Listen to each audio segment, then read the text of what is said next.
Hello everyone, welcome to all. आज का हमारा टॉपिक है एब्रेसिव ग्रेन साइज। यहाँ पे एब्रेसिव मटेरियल की जो ग्रेन्स होती हैं, यानी कि ये कहा जाए कि जो एब्रेसिव पार्टिकल्स होते हैं, तो वो जब बॉन्डिंग बनाते हैं तो उस बॉन्डिंग बनाने के दरमियान वहाँ पे जो ग्रेन्स होती हैं उस ग्रेन की साइज क्या होती है।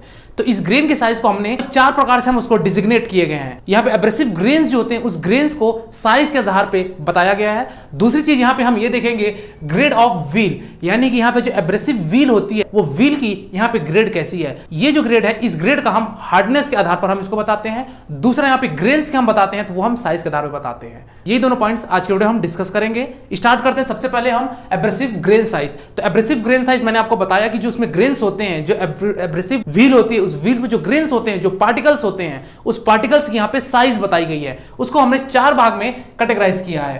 पहला हमारा कोर्स ग्रेन। कोर्स ग्रेन यानी कि वो ग्रेन जिसकी साइज थोड़ी सी बड़ी हो, तो उसका जो साइज हमने यहाँ पे रखा गया है तो वो है 10 से 24, यानी कि 10 से 24 साइज के अंतर्गत जितने भी ग्रेन्स आएंगे उसको हम कोर्स ग्रेन कहेंगे। सेकंड हमारा आता है मीडियम ग्रेन। मीडियम ग्रेन हम 30 से 60 के बीच में रखते हैं, यानी कि 30 से 60 के बीच में अगर हमारी वो साइज आ रही है तो उसको हम मीडियम ग्रेन का दर्जा देंगे। इसी तरीके से 70 से 180 के बीच में जाएगा, 70 टू 180 के बीच में जाएगा तो उसको हम फाइन ग्रेन के दर्जे देंगे। और वेरी फाइन ग्रेन का दर्जा तब देंगे जब ही हमारा 220 से लेके टिल 1000 तक आ जाए, तो वहां पे हम वेरी फाइन देंगे। यहां पे सिंपली ग्रेन का जो साइज था उसको हमने यहां पे कैटेगराइज किया है, इस तरीके से यहां पे वो डिजिग्नेट किया गया है।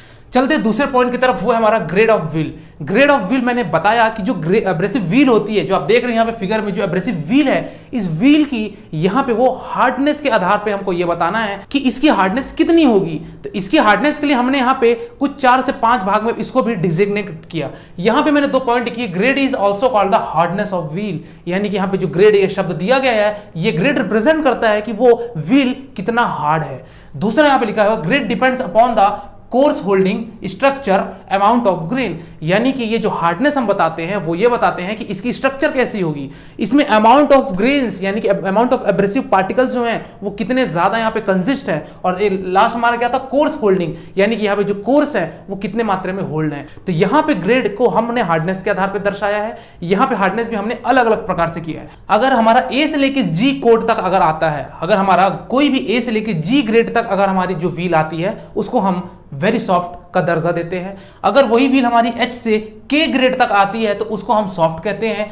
LMNO अगर ये 4 ग्रेड के अंदर आती है तो उसको हम मीडियम ग्रेड कहते हैं। और अगर PQRS आए तो उसको हम हार्ड ग्रेड कहते हैं। और वेरी हार्ड तब हो जाएगा जब हमारा T से लेके Z तक का अगर वो ग्रेड आता है तो उस ग्रेड में हमने उसको वेरी हार्ड रखा है। इसको डिजिग्नेट करने का जो इंटेंशन था, जो उद्देश्य था, वो ये था यदि मान लीजिए हमको कोई वर्कपीस पर सरफेस फिनिश करनी है, फिर हमको ग्राइंडिंग करनी है, तो वहां पे ग्राइंडिंग के दौरान हमको कौन से व्हील का यूज करना पड़ेगा, हम इन्हीं ग्रेड से उसको हम यहाँ पे फाइंड आउट करेंगे। यानी कि अगर मान लीजिए मेरे पास कोई हार्ड मेटल आया है, यानी कि हार्ड वर्कपीस पर मुझे ग्राइंडिंग करनी है, तो वहां पे मैं इस T से लेके Z के बीच में जो भी व्हील्स आएंगी, यानी कि जो भी वहां पे व्हील्स आएगा ग्रेडिंग के, उस ग्रेड को मैं वेरी हार्ड मानूंगा। यही था आज का हमारा टॉपिक। एक में हमने पढ़ा ग्रेन साइज किस आधार पर रखा जाता है, दूसरा हमने पढ़ा हार्डनेस ऑफ व्हील, या फिर इसी को हम ग्रेड ऑफ व्हील कहते हैं। तो आई होप आप लोगों को वीडियो समझ में आ गया होगा। चैनल को सब्सक्राइब कर दीजिएगा। इसी तरीके के और मैं इंफॉर्मेटिव वीडियोस आपके लिए लाता रहूंगा। कमेंट सेक्शन में बता दीजिएगा कि और कौन से आप टॉपिक पे वीडियो चाहते हैं। तब तक के लिए शुक्रिया। जय हिंद, बाय बाय।